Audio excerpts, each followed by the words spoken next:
Taking care of Dad must have been tough, Ramona. I have nothing else for you to do now. Just fill this up. Ramona was handed a divorce paper with her husband's name on it. Her father-in-law had fallen ill, and she had been providing him with the utmost care. She did everything she could to make his last moments comfortable, supporting him devotedly until the end. However, at her father-in-law's funeral, her husband made an unbelievable statement to her, as if he completely misunderstood her efforts and feelings for his father. "What is this all of a sudden?" she asked. With a faint smile, her husband replied, "Didn't you hear? Now that Dad's gone, I want a divorce. There's no reason to stay with you other than for Dad's care. There's another woman I want to live with. I'll even pay you $5 million in alimony, just let me go." How could he hurt someone so effortlessly and without hesitation? Such questions clouded her mind, sinking her into deep sorrow. Of course, the grief was significant, knowing that her husband did not see her as a wife, nor even as a woman anymore. The anger and lamentation towards herself for once loving him and wanting to build a future together stung deeply in her heart. She fought back tears desperately and grabbed the divorce paper that was on the table. Her hands trembling, she began to write her name, but tears continued to fall, blurring the ink with each drop. "Be careful. If the writing isn't readable, you'll have to write it again." Even though she had decided to get divorced, he was still speaking about the woman he once loved with no compassion or warmth. It was clear at that moment that he didn't care about her feelings at all. Yet she couldn't stop her hand, and through the tear-blurred vision, she completed the divorce form. "I, Ramona, am quite an ordinary working housewife. I married Marvin a few years ago, and we have since been living a quietly happy life together. Marvin and I have a harmonious marriage life, where our hobbies and thoughts naturally align, and we seldom have major disagreements. While some believe it's important to clash and deepen understanding, I feel maintaining a peaceful everyday life without strife is also a form of happiness. I thought my peaceful daily life with Marvin would continue unchanged. However, one day, I suddenly received news that my father-in-law had collapsed. Fortunately, he was quickly taken to the hospital and his life was saved. But the doctor found a serious illness in him, and he might not have much time left. I was concerned about his condition and asked Marvin if we could visit his parents' house. It's a tough time with work and all. Marvin declined the visit. Perhaps he didn't want to impose on me, as I was also busy balancing work and home life. While I understood Marvin's kindness, I was gradually becoming anxious that I might have to part ways with my father-in-law forever. One day, amidst these fears, Marvin suddenly said, "I want you to come to my parents' house. You are experienced in caregiving due to your job, and I want you to help with Father's care." At that time, it seemed that my mother-in-law was the only one caring for her husband. But it was a significant burden for her, as she was also elderly. Marvin's sister, Lindy, lived at home too, but she had work and it was difficult for her to spare time for caregiving.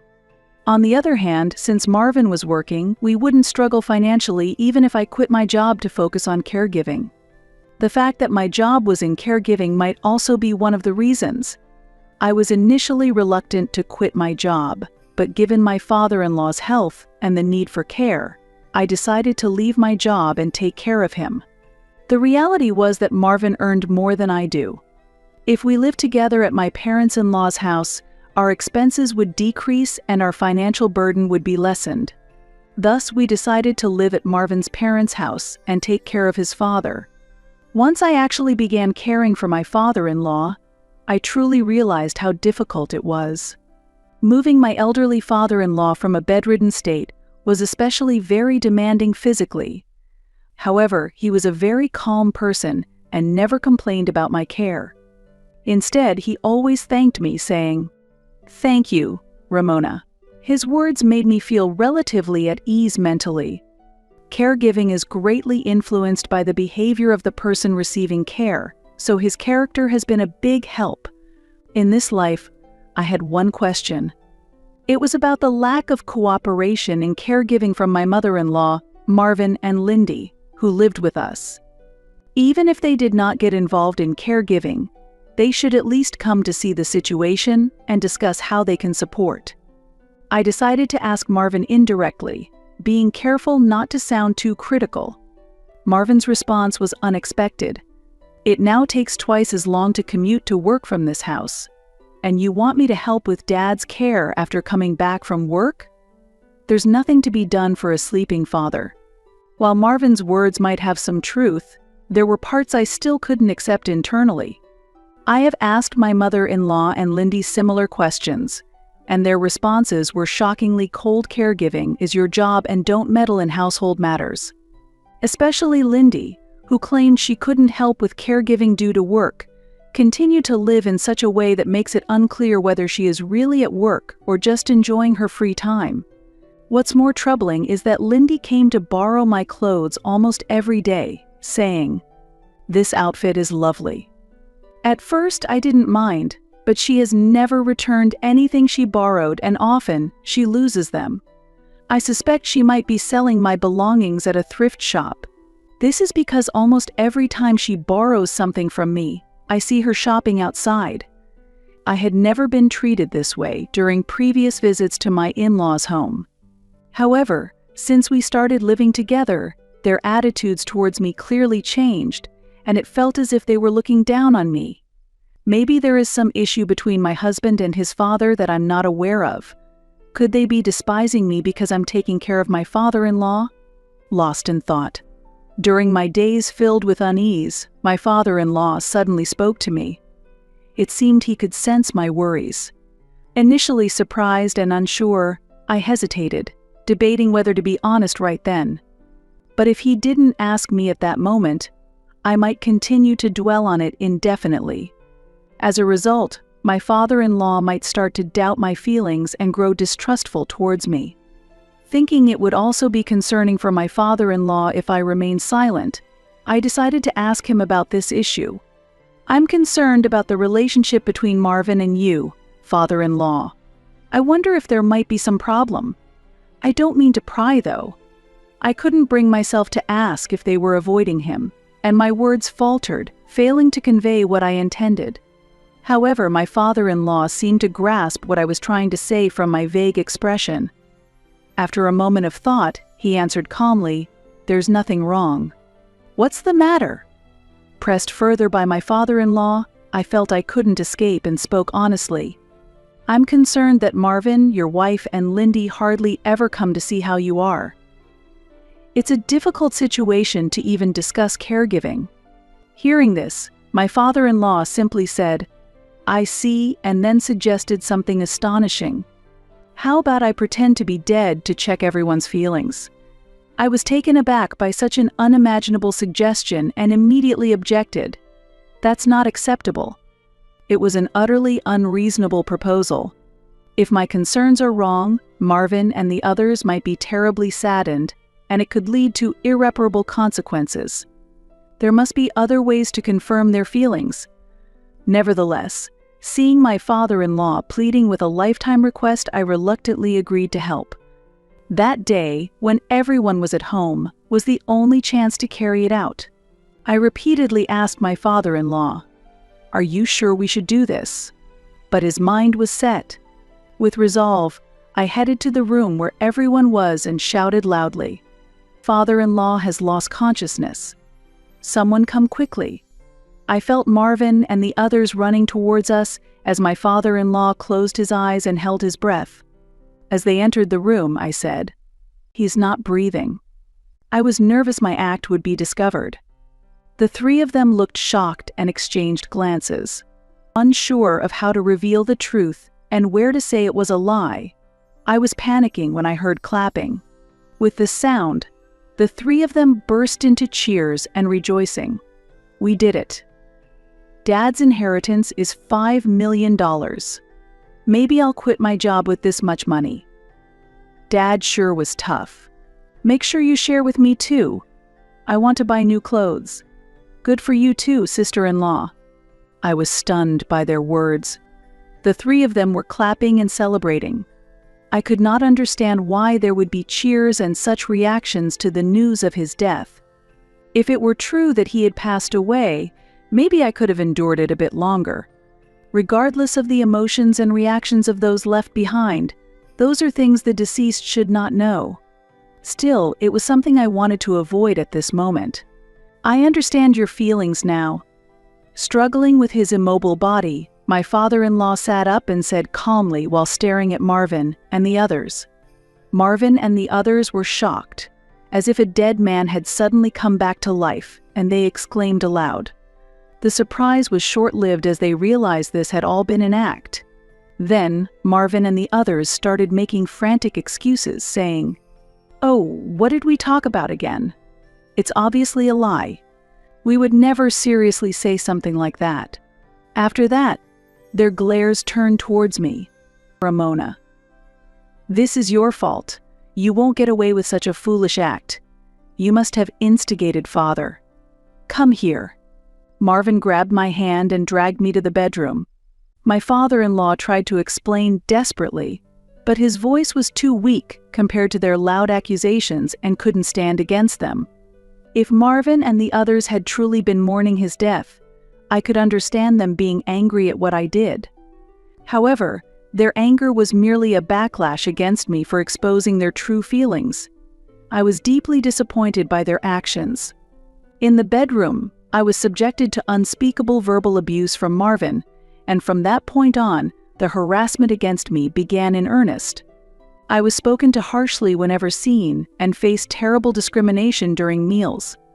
My food was so bad it seemed fit only for animals. I was also locked out in an outdoor shed to keep me away from my father-in-law. The shed was poorly maintained and dusty, making it difficult to breathe. I managed to clean it up a bit to make it somewhat livable, but my heart never rested. It seemed that Marvin and the others were now cooperatively taking care of his father. I wondered why they hadn't done this from the beginning. Yet for them, this was merely an act to regain lost trust, and without that incident, they likely would never have cared for him. After a while, my mother-in-law came to the shed. I thought I wouldn't be allowed to see father-in-law again, so I was taken aback by mother-in-law's words. "Don't think I've forgiven you," Dad said. "Why can't you do it like Ramona? If Ramona isn't the one caring for me, I won't leave the $5 million inheritance to you, so I had no choice." Perhaps the caregiving provided by my mother-in-law and the others was lacking compared to what I, a professional caregiver, had provided. And maybe my father-in-law was trying to help me in his own way. If you mess around again, you'll suffer even more. Just do the bare minimum without saying anything. Understood? Although I couldn't agree with everything, I decided to suppress my feelings and replied yes to not waste my father-in-law's intentions.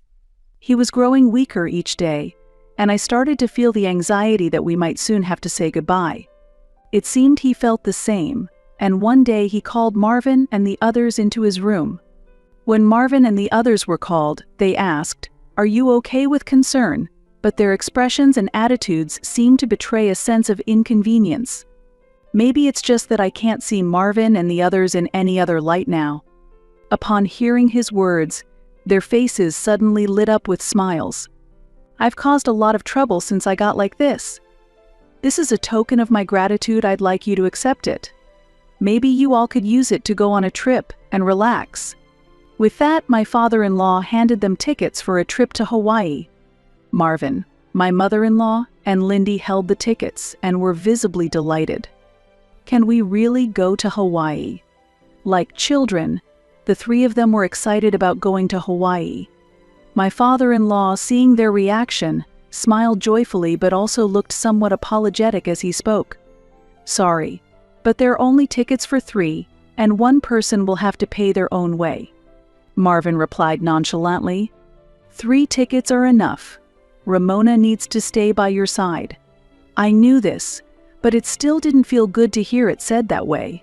Even if I went to Hawaii with them, I'd likely be left alone or treated poorly. So I also responded, "I will take care of Dad, so I won't go to Hawaii." That's right. Lindy said this to me, and the 3 of them went to the living room to start planning the Hawaii trip immediately. Meanwhile, my father-in-law and I exchanged looks and shared a wry smile. The trip was for 3 nights and 4 days, and as planned, Marvin and the others departed for Hawaii. During their trip, a few of my father-in-law's friends came to visit. There were no major changes or events otherwise. Perhaps because Marvin and the others were away, father-in-law often seemed more spirited than usual, and I could finally relax and spend some time at ease. The 4 days passed quickly, and Marvin and the others returned. Their bags were full of souvenirs, but as expected, there was nothing for me. There was a women's aloha shirt that fit me perfectly, and I almost rejoiced thinking it was my souvenir, but that was just a premature assumption. Marvin scolded me harshly. "Don't look without permission." And in that moment, any hope I had was shattered. It seemed that my relationship with Marvin might be irreparable. Carrying this anxiety and loneliness, I continued with my mundane life. Then, finally, my father-in-law quietly passed away. It appeared that mother-in-law and Marvin had already decided everything about the funeral beforehand, as everything proceeded surprisingly smoothly. There was no grand funeral, it was a very modest one, with only a pastor giving a brief address before the ceremony. Several days later, discussions about the inheritance were held, and it was formally decided that all of the inheritance would be divided among my mother-in-law, Marvin and Lindy. I thought there was nothing unusual about this. However, hearing Marvin and the others discuss where to travel next, or how to use the inheritance just days after my father-in-law's death, I couldn't help but think they were incredibly insensitive and cold. Their behavior was truly difficult to understand. Don't they feel any sorrow for parting with him? As I looked at them disdainfully, Marvin also looked at me. When our eyes met, he smiled at me, reached into his bag, and seemed to be pulling something out. Then, he held it out in front of me and said, "Thanks for all your hard work taking care of Dad. There's nothing left for you to do. Just fill this up." He handed me a divorce paper with his name on it. Father-in-law had been ill, and I had continued to provide him with the utmost care. I did everything I could to make his final days as comfortable as possible, supporting him devotedly until the end. There were many difficulties. As his last moments approached, his suffering intensified, and every time I saw his face or his condition, it felt as though I couldn't breathe. When I cared for him, I truly experienced a wide range of emotions. Just a few days after his passing, outrage and anger welled up within me at their ability to speak such words. Reflecting on the past events, I had felt some disappointment towards Marvin's attitude. Still, I had never dreamed that he would be the one to suggest a divorce. I was speechless and could only stare at him in disbelief, wondering if he was serious. "What is this all of a sudden?" My question was met with a thin smile from my husband as he answered, "Didn't you hear me? Now that Dad's gone, I want a divorce. There's no reason to stay with you except for taking care of Dad. There's another woman I want to live with. I'll pay you $5 million for alimony or whatever, just let me go. Were you with me just for your father's care?" Indeed, I used my experience and knowledge as a caregiver to the fullest in caring for my father-in-law. If mother-in-law and Lindy see me only as a caregiver, it's upsetting, but not completely incomprehensible. Being a daughter-in-law, I might encounter such cold treatment and misunderstanding. But if Marvin sees me only as a caregiver, it's too painful and almost heartbreaking. At first, I really did love you, but now I have someone else I love. Understand. I heard that Marvin has been dating Rose, a younger colleague from his office, for several months. That timing coincides with when we started living here. His late returns from work were partly due to longer commutes, but there were other reasons too. "Were you having an affair?" Unable to hide my shock, I asked him. Marvin answered reluctantly, "That's what I'm saying. Don't make me repeat myself. If you want alimony, I'll give you as much as you want.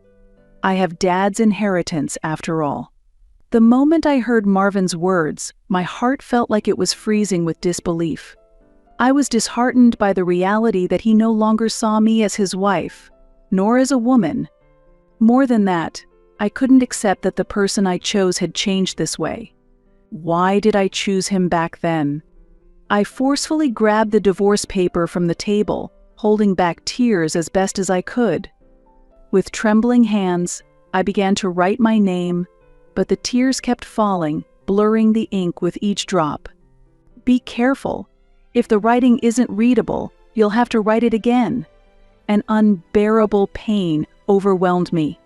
Even though I had decided to get divorced, I had loved him when we got married. The words that came from his mouth now lacked any trace of compassion for a woman he had once loved. It was a clear moment when I realized that Marvin did not care about my feelings at all.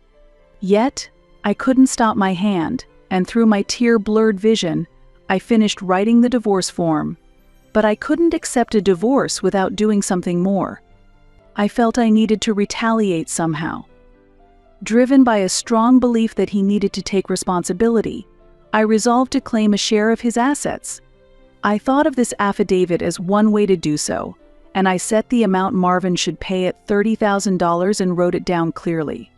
I said, any amount is fine, yet you set it at $30,000. That shows what kind of woman you really are. You can forgive what I've done for $30,000. Did he understand even slightly how much pain and hurt I was in? He was utterly despicable. Considering everything, there was no reason to stay together anymore, and if ending this could be the best option, I tried to convince myself of that. I had him sign the affidavit and formally secured a promise of property division from him. Feeling relieved that everything was over, I quickly packed my belongings and left my in-laws' home.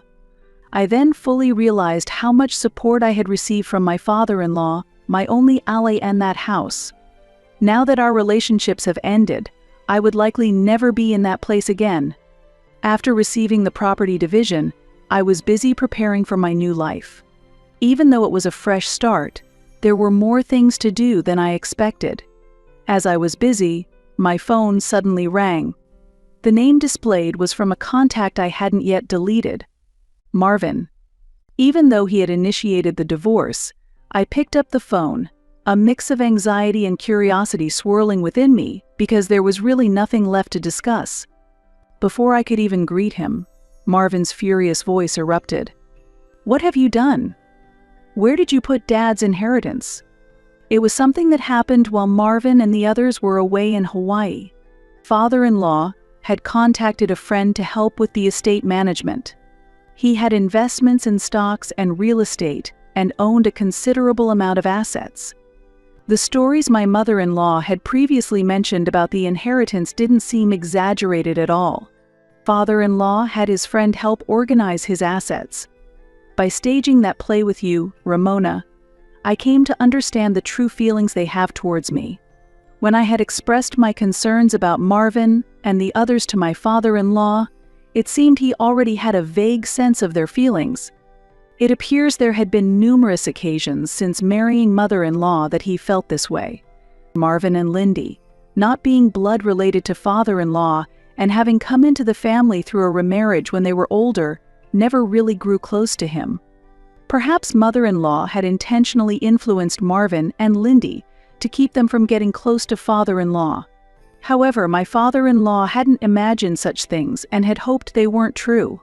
That might be why, feeling the need to confirm the true intentions of mother-in-law, Marvin and Lindy, he decided to go ahead with that reckless plan despite my objections. What awaited as a result was a miserable outcome. Ever since then, I've been continuously thinking about how to ensure that my estate doesn't end up in their hands. My father-in-law began quietly. I can't stand the thought of them freely using the fortune I've worked so hard to build. I want to find a way to really show them. And so began his serious counterattack. The first thing he undertook was using a leaseback arrangement to convert the house into a rental property. With this method, the ownership of the house was transferred to a real estate company, and Marvin and the others needed to pay rent each month to continue living there. Then, he sold most of the stocks he owned and transferred a portion to a trusted acquaintance. He also systematically sold off or transferred other real estate properties, nearly settling all his assets. However, what surprised me was that he gifted me an entire apartment building he owned. Ramona, you were the only one who truly cared for me. You never once showed displeasure and always took care of me. You even indulged my whims. I wanted to somehow share my fortune with you because of that, so please accept this apartment building as a token of my gratitude. I had pride in enduring the harsh role of a daughter-in-law and diligently cared for him. Yet, receiving such a substantial gift as an entire apartment building felt disproportionate. But I had painfully learned through that play that his decisions were final once made. Ultimately, pushed by his strong will, I had no choice but to decide to accept the apartment. There might be some hassles with tax payments and real estate procedures initially, but once those are settled, you should have a steady income from rent. You can decide what to do about Marvin. There's no need to rush telling him about the apartment. It's wiser to assess the situation first. Indeed, his advice was accurate. If I had discussed this before Marvin handed me the divorce papers, I shudder to think what measures might have been taken to seize the apartment. Now, let's return to discussing my father-in-law's estate settlement. Father-in-law began managing the last bits of his cash. First, he secured enough cash from the proceeds of the stocks and real estate to cover the remainder of his life needs, and decided to use the rest for donations and funding charitable activities. Moreover, father-in-law took great care to ensure Marvin and the others would not learn of his plans. He discarded any records that could reveal his funding activities, keeping only the bank books that recorded significant sums. Overall, his investments were deemed profitable, though some had incurred losses. Father-in-law deliberately orchestrated the inheritance to pass on disadvantageous assets, ultimately creating an unfavorable situation for Marvin and the others. As a result, instead of gaining an inheritance, Marvin faced unexpected difficulties. Unaware of his father's scheme, Marvin had boasted to me about paying $30,000, and his mother and Lindy wasted money on credit cards, spending lavishly on clothes and travel. Soon, the account was drained of cash, and bills for rent and debt repayment started piling up. Rose, Marvin's affair partner, sensing his serious financial troubles, suddenly disappeared, leaving him without anyone to rely on. Cornered, Marvin sought to reclaim the $30,000 he paid me as the only solution to manage his immediate troubles. Ramona, I'm sorry. I truly want to apologize for everything. It was wrong of me, Mother and Lindy, to hurt you. From now on, I want to change and treasure you. Can you give us a chance to help you think we can mend things? Honestly, with the apartment I received from my father-in-law, I'm not struggling for living expenses and am leading a fairly affluent life. Returning the $30,000 from the property division wouldn't really affect me. In fact, I have more money than I need. As father-in-law planned, Marvin and the others ended up with almost no inheritance and faced tough economic conditions. Father-in-law's desired outcome has already been achieved, and there's nothing more for me to do. It sounds like you're in a tough spot. How are you managing meals? How are your mother and Lindy doing? When I asked with a concerned tone, Marvin answered in a clinging voice. We're just getting by, but it could fall apart any time. I need your help, Ramona. After hearing Marvin's words, I stated without hesitation, I can't help you. With that, I ended the call. I then set my phone to reject all incoming calls from Marvin, his mother, and Lindy. It's easy to guess what they were thinking. Father-in-law's revenge has been accomplished, and now it's my turn. I wanted to avoid direct contact with them, so I decided to hire a detective to investigate Rose, Marvin's affair partner. It turned out that Rose was married, and I decided to provide her husband with evidence of her infidelity. The evidence I provided was only testimonial, but either her husband was exceptionally capable, or Rose was quite careless. Decisive evidence soon surfaced, and once again, Marvin was forced to pay a property settlement. The situation worsened, and both his mother and Lindy suffered damages. As the saying goes, when the money goes, so does the relationship. Marvin's financial hardships only deepened the rifts between them. Constant arguments filled the house. They became unable to pay the rent, and eventually, they had to leave the house. Thus, they even lost the place for them to argue. It was discovered that Marvin had borrowed money through illegal means to pay off his debts, and he was taken away. Lindy started working night shifts, struggling to pay off her debts, and I learned that their mother couldn't find employment anywhere and was living in a homeless state. It's impossible not to feel that the difficulties and hardships they are currently facing are entirely of their own making and are pitiful.